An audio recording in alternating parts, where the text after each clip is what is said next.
erga diddanii egaa ajandaa kana moo gootanii ooggiftanii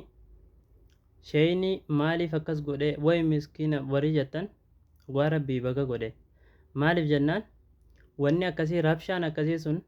sagantaa ati qabattee madaraka irratti ol baateehu si harkaa balleessitii jechuu lammaffaa namni kun tokko tokko ni qirqirfata ni baaraga jechuu akka nama baaraguuti hagana walii hubachuu dinnee namni hagana walii hubachuu dhabee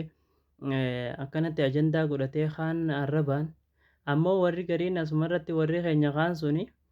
asumarratti hijaa qaban keeysarraa ba'uu jiranii jechuu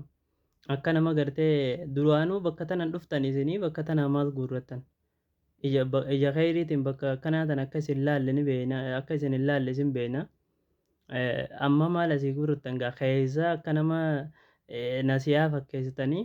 keeysa hijaa akka waan hijaa irraa qabdanitti hijaa keeysan bayinaa isin faan warri kaan sun jechuu assalaamu alaikum warahmatullahi wabarakatuh